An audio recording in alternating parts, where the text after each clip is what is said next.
خوشی کے موقع پر غریبوں کو خیرات دیتی ہیں، بے شک۔ اس غریب میں سے مجھ حقیر کا بھی نام لکھیے بے شک۔ اور مجھ کو بھی خیرات دیے، بے شک علی علی علی ضرور ملے گا۔ اور کیوں نہ ملے گا؟ کیونکہ آج یقیناً فرشتے بارات لے کر چلے ہیں، انبیاء بارات لے کر چلے ہیں، اور یہ نکاح بھی کیا خوب نکاح ہے۔ دیکھیے اس میں اگر تفصیل پڑھیے تو کتنا لطف آئے گا کہ پیغمبر اسلام نے اپنے ہاتھ میں ضمانت لی ہی نہیں جناب فاطمہ زہرا کی عقد کی یا شادی کی۔ جب کوئی رشتہ لے کر آیا، تاریخ میں بتایا جاتا ہے پہلے دوسرے تیسرے بھی آئے تھے شاید لے کے رشتہ، تو رسول خدا نے اس پر یہ کہا تھا کہ اللہ کی جو مرضی ہے اس کے مطابق ہوگا، اللہ کی جب مرضی ہے اس کے مطابق عقد ہوگا، اللہ جسے چاہے گا وہ فاطمہ کا شوہر بنے گا۔ کیونکہ دیکھیے وہاں کی بیٹی تھی تو وہاں کی مرضی بھی تھی، اللہ نے کہا زہرا چمکو اور چمک کے در زہرا پر سجدہ کرو جا کر۔ زہرا آیا اور اپنی شان و شوکت سے فرش عرش سے چلا اور فرش پر آیا، لیکن ڈائریکٹ فرش پہ نہیں آیا، پہلے علی کے گھر کا طواف کرا، طواف کرنے کے بعد پھر ڈیوڑی پر سجدہ کرا۔ میں کہوں گا زہرا تم آ کے سجدہ کر لیتے، یہ طواف کرنے کا مقصد کیا ہے؟ کہا تم نہیں سمجھو گے، یہ جو 1400 برس کے بعد یہ راوی آئیں گے نا، یہ کہیں گے صاحب وہ ستارہ ٹوٹا تو گر گیا، لیکن میں یہ بتا رہا ہوں کہ دیکھو گرا نہیں ہے، طواف کر کے آ کے سر خم کرا ہے۔ ایک درود پڑھے بر محمد و آل محمد۔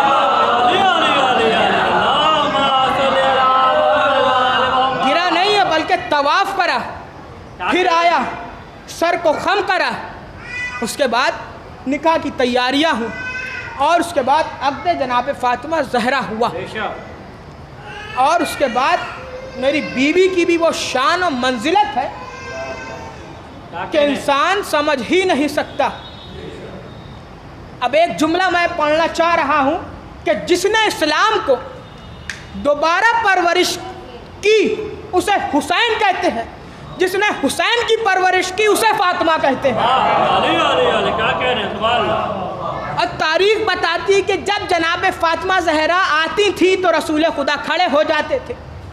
یہ آپ مسلمانوں کی بھی کتابوں میں ملے گا، فقہ جعفریہ کی کتابوں میں نہیں، تمام مسلمانوں کی، کہ ادھر بی بی آئی، ادھر رسول خدا کھڑے ہوئے۔ اور اب یہ کوئی نہ سمجھے کہ یہ باپ و بیٹی کا احترام تھا، اگر یہ باپ و بیٹی کا احترام ہوتا تو ہر باپ پر واجب تھا کہ اپنی بیٹی کا احترام کرے، ہر باپ پر واجب تھا کہ اپنی بیٹی کا احترام کرے، لیکن کسی باپ کا اپنی بیٹی کا احترام نہ کرنا اس بات کی دلیل ہے کہ نہ کوئی باپ رسول جیسا اور نہ کوئی بیٹی فاطمہ جیسی۔ کہاں تاریخ اسلام کے وہ بددیانت مورخ اور وہ لوگ عرب کے بدو جو کہتے ہیں رسول ہم جیسے، یہیں سے ایک ظاہر ہو گیا ہے کہ نہ کوئی باپ رسول جیسا نہ کوئی بیٹی فاطمہ جیسی۔ اور ایک واقعہ سن لیے، اتنے شاعر پڑھے ہیں تو میرا دل چاہ رہا ہے اس واقعہ پڑھنے کا۔ یہ ہے تو لطیف واقعہ، ضرور آپ اس سے لطف حاصل کریں گے، مفید واقعہ ہے آپ کے قلوبوں کے لیے، اور جن کے دل میں علی کی ولایت ہوگی ان کے لیے تو یہ فوراً مفید ہے، اس واقعے سے فائدہ حاصل ہوگا۔ ایک بار ایک شخص وہ جناب فاطمہ زہرا کے قاتلوں پر لعنت کرتا تھا، اور دیکھیے وہ لعنت یہاں ہم لوگ کی طرح ایک جگہ مجلس برپا کر کے نہیں کرتا تھا، بلکہ وہ ایک گوشت والے کی دکان پہ جا کے کرتا تھا۔ اب آپ جانتے ہیں قصائی کون ہوتے ہیں، ان کے ایک بار اس کی دکان پہ گیا اور کہا تمہارے فلاں سے فلاں پر لعنت۔ اب وہ غیظ و جلال میں آ گیا کہ یہ کیا اس نے کہہ دیا، لیکن اب وہ بیچارہ کچھ کرے تو کر بھی نہیں سکتا، کیونکہ اس کے ہاتھ میں تلوار تھی، ایک چھرا موجود تھا جس سے خون ٹپک رہا تھا، لیکن وہ اصل میں تلوار نہیں تھی، وہ قلم تھا۔ تو اب باعث سمجھ میں آیا کہ شاعر اہل بیت جو اپنی قلم سے شعر رقم کرتا ہے وہ منافق کے لیے قلم نہیں ہوتا بلکہ تلوار ہوتی ہے۔ مگر وہ بیچارہ کیا کرے، وہ خاموش ہو گیا۔ پھر دوسرے دن وہ آیا اس کی دکان پر، کہا تمہارے فلاں سے فلاں پر لعنت۔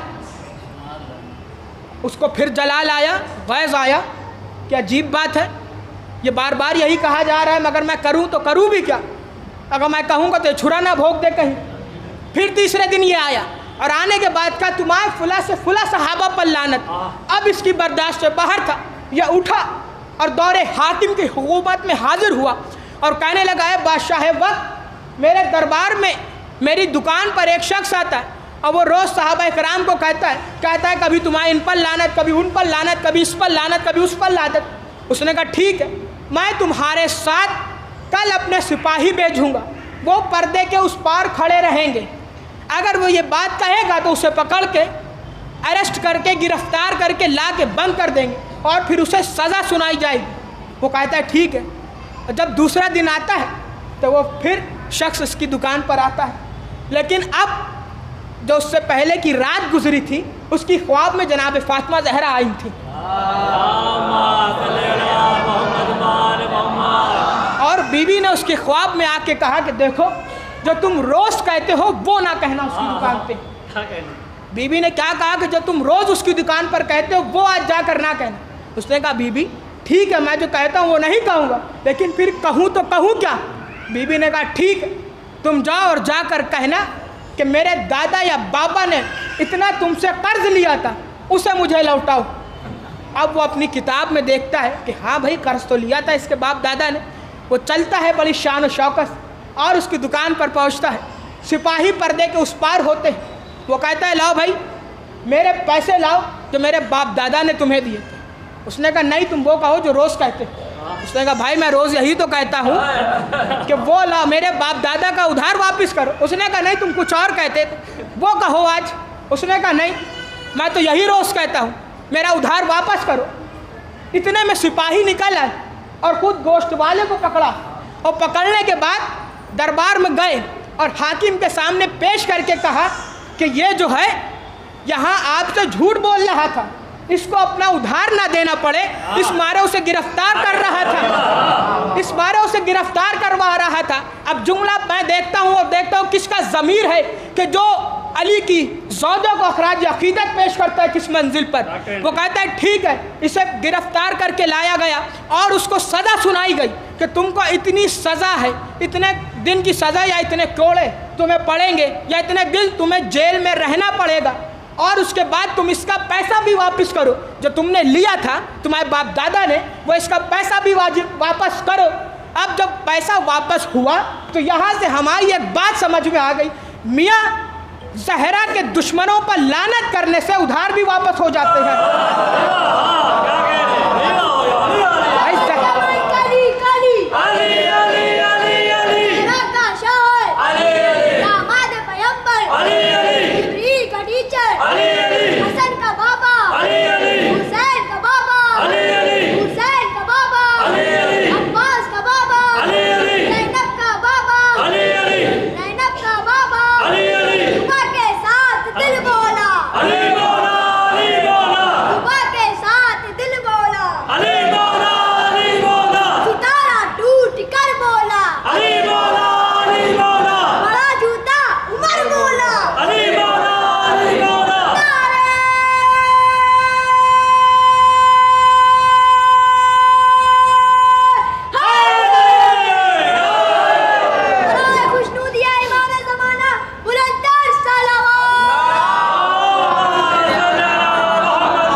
دشمنوں پر لعنت کرنے سے ادھار بھی واپس ہو۔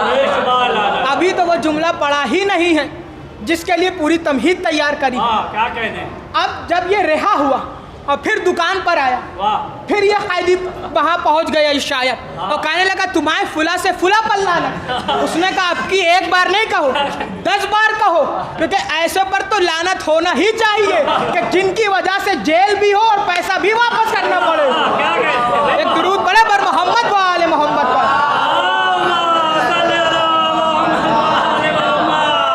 اب پتہ چلا کہ دھیرے دھیرے لعنت کریے وہ بھی کرنے لگیں گے، دیر ہی صحیح لیکن درست رہیں گے۔ اور ابھی مولا سلامت رکھے ہمارے منا بھائی کو جناب حبیب کے صدقے میں، انہوں نے کہا کہ اگر فاطمہ نہ ہوتی تو یہ صحرا ہی نہیں ہوتا۔ اگر میں کہتا ہوں اگر فاطمہ ہی نہیں ہوتی تو پوری کائنات ہی نہیں ہوتی، نہ علی ہوتے، نہ رسول ہوتے، نہ کائنات ہوتی۔ اور اس کی دلیل یہ ہے کہ پروردگار حدیث قدسی میں ارشاد فرما رہا ہے، یا احمد اے احمد، جو میں نے یہ چاند، ستارے، سورج، فلک، عرش، فرش، دریا کو روانی دی اور شہد کو مٹھاس دی، نیبو کو کھٹاس دی، یہ تمام چیزیں جو میں نے پیدا کری ہے نا، یہ تمہارے صدقے میں پیدا کری، اور میرے حبیب جو میں نے تمہیں پیدا کرا ہے وہ علی کے صدقے میں پیدا کرا ہے، اور اے علی اور اے محمد میں تم دونوں کو نہ پیدا کرتا اگر فاطمہ کو نہ پیدا کرنا ہوتا، تو پوری کائنات اس بی بی کے صدقے میں بنی ہے۔ اور یقیناً یہ بی بی وہ ہے جس نے اپنی کم سنی عمر میں ایک انسان کو جینے کا سلیقہ عطا کرا ہے۔ ہماری ماں بہنوں کے لیے آئیڈیل ہیں یہ، کہ ان کی سیرت کو دیکھتے جائیں اور عمل کرتی جائیں، پورا نہیں کم سے کم کچھ تو ادھر سے دیکھ کر اثر کریں۔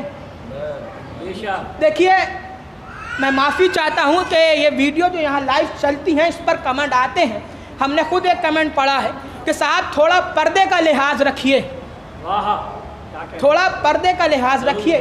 اور میں اپنی ماں بہنوں سے بھی کہنا چاہتا ہوں کہ پردہ اسلام میں کوئی زبردستی نہیں ہے، بلکہ اسلام میں اتنی چھوٹ دی جاتی ہے جتنی جائز ہوتی ہے۔ اور کسی نے کیا خوب کہا ہے کہ تم حجاب میں رہو زمانہ اوقات میں رہے گا، تم حجاب میں رہو اور زمانہ اوقات میں رہے گا۔ یہ حجاب ہمارے لیے دشمن کا وار بھی ہے، تلوار بھی ہے، نیزہ بھی ہے، اور بھالا بھی ہے، برچھی بھی۔ اگر ہم پردہ کریں گے، اور جو ماں بہنیں پردہ نہیں کر رہی ہیں اب تک، میں ان کو ایک پیغام دے رہا ہوں، پھر آپ کی زحمت تمام، کہ اگر جو ماں بہن پردہ نہیں کر رہی ان سے گزارش ہے کہ وہ جناب زینب کے پردے پر رونا بند کر دیں، کیونکہ آپ خود بے ردا ہو کر جناب زینب کے پردے پر رو رہی ہیں۔ لہٰذا ہم اپنے پردے کا خیال رکھیں کہ ہم خصوصی طور پر یہ نہیں کہ ہم خالی جب امام بارگاہ میں آئے تو ابا پہن لی، برقع پہن لیا، اور اگر کہیں شادی میں جانا ہوا، صاحب وہ بڑے کی اتنی شادی ہے ہم کیسے وہاں برقع پہن لیں؟ لوگ کہیں گے بتائیے یہ تو برقع پہنی شادی میں ٹہل نہیں ہے، یہ اسکارف باندھی ٹہل نہیں ہے، نہیں ہم تو یوں ہی ٹہلیں گے، نہیں، کیونکہ ہم دنیا کو خوش نہ کریں، ہم اپنی بیوی کو خوش کریں، کیونکہ دنیا دھوکے کے علاوہ کچھ نہیں ہے۔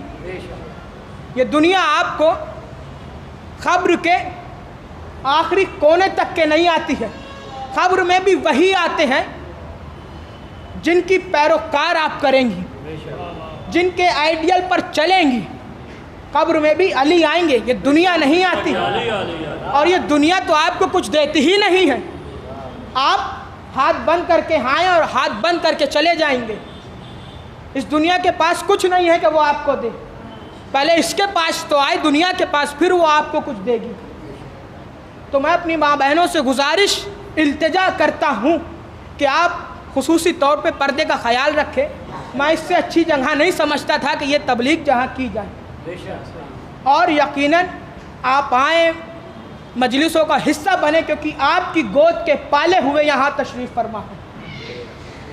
جب آپ جن کی پرورش کر کے بڑا کرتی ہیں تب وہ حلقہ ماتم میں کھڑے ہو کے یا حسین کرتے ہیں، اور ہماری مائیں تو وہ ہیں، ہمیں فخر ہوتا ہے اپنی ماں پر کہ انہوں نے کبھی امانت میں خیانت ہی نہیں کری، انہوں نے پیدا ہوتے ہی علی علی سکھایا ہے، حسین حسین کرنا سکھایا ہے۔ اور ہماری ماں کو سلام ہے ہمارا کہ جنہوں نے اتنی محنت و مشقت کے بعد ہم کو پرورش کی، پالا، اور اس لائق بنایا کہ ہم عزادار بن سکیں، اور یقیناً ہمیں سلام کرنا چاہیے ان ماؤں کو۔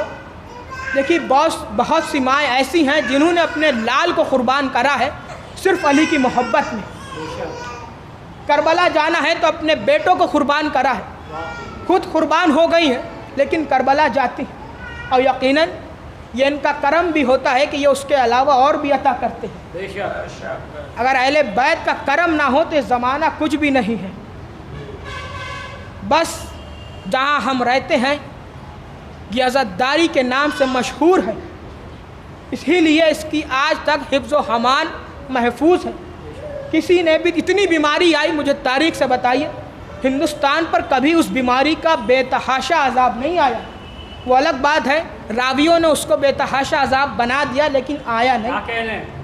اور ہمیں تو تاریخ میں ایسے دکھے ہیں جو اس بیماری سے بچ رہے تھے نا کہ ہم فرش عذاب پر نہیں جائیں گے، ہمیں نعوذ باللہ وہ نہ ہو جائے، ہم نے انہی کو اس بیماری میں گرفتار ہوتے دیکھا.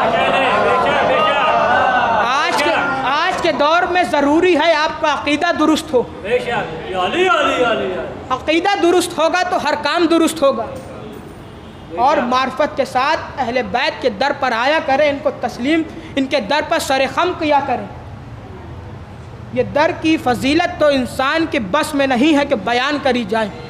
پھر وارث در تو بڑی دور کی بات ہے.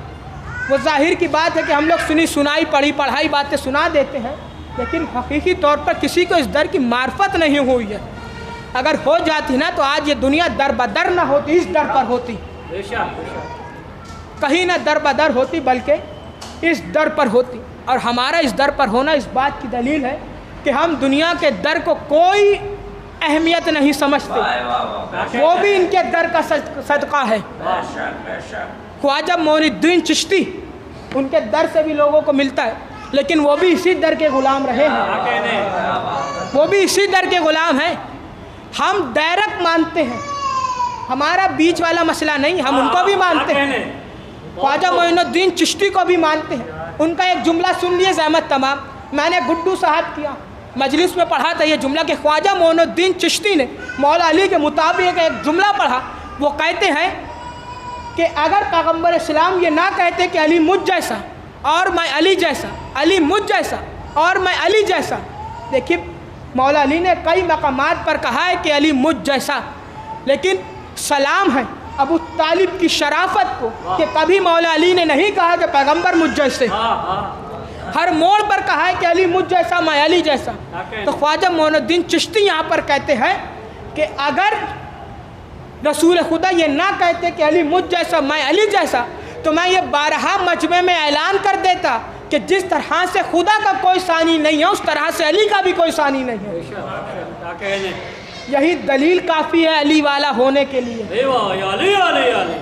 جب انسان کے ضمیر پر یہ جملہ چھوتا ہے تب خواجہ کی معرفت بھی حاصل ہوتی کہ خواجہ تھے کیا، اور خواجہ بھی اسی در کے غلام تھے، کسی اور در کے غلام نہیں تھے. تو لہٰذا ہم اس در سے وابستہ رہیں. اور ہم مناجات ابھی ہوگی، اس میں ایک شعر کا مصرع اولا پڑھتے ہیں کہ دامن ہو آپ کا اور ہاتھ ہو میرے. دامن ہو آپ کا اور ہاتھ ہو میرے. اس کا مفہوم کچھ لوگوں نے سمجھا ہوگا، کچھ نے نہیں سمجھا ہوگا، لیکن اب سمجھ لے بھائی. شاعر نے، لکھنے والے نے اس کو اس طریقے سے رقم کرا کہ دیکھو کوئی بھی مصیبت آ جائے لیکن ان کا دامن مت چھوڑنا. کوئی بھی مصیبت آئے ان کا دامن مت چھوڑنا. یہ وہی ہے جو مصیبت میں بھی کام آتے ہیں اور یوں بھی کام آتے ہیں. اور ہم تو اتنے لالچ والے ہیں کہ ہم جب مصیبت آتی ہے تب ان کے در پر آتے ہیں، مگر یہ تب بھی عطا کرتے ہیں. ان کی سخاوت کی منزل نہیں ہے. کبھی ہم بغیر مانگنے کے اعتبار سے آئیں کہ مولا آپ نے بہت کچھ ہمیں عطا کرا، آج ہم آپ کو سلام کرنے آئے ہیں، آج ہم اپنی جبیں آپ کے در پہ خم کرنے آئے ہیں، آج ہم آپ کا شکریہ ادا کرنے آئے ہیں. حالانکہ میری بساط تو نہیں ہے لیکن میں ایک شکریہ ادا کرنے آیا ہوں کہ آپ نے مجھے اتنا کچھ عطا کیا ہے. تو لہٰذا ہم اس در سے وابستہ رہیں اور اسی کے ساتھ پروردگار کی بارگاہ میں یہی دعا گو ہیں، اے پروردگار تجھے واسطہ اس نورانی دن کے صدقے میں کہ جو مومنین و مومنات یہاں اپنی حاجت لے کر آئے ہیں ان سب کی حاجت کو پورا فرما. جو بھی بیمار ہو ان سب کو شفائے کلی عطا فرما. جن جن کے کاروبار میں تنگ ہے اور کاروبار میں جو کر رہے ہیں ان کے کاروبار میں مزید اضافہ فرما. اے پروردگار تجھے واسطہ ہے کہ جو ماں بہنیں یہاں آئی ہیں ان سب کو صحت و سلامتی عطا فرما۔ اے پروردگار تجھ سے یہ التجا ہے کہ تو ہمارے امام کے ظہور میں جلد سے جلد تعجیل فرما اور ہم کو ان کے انوان و انصار میں شمار فرما۔ وآخر الدعوانا الحمدللہ رب العالمین۔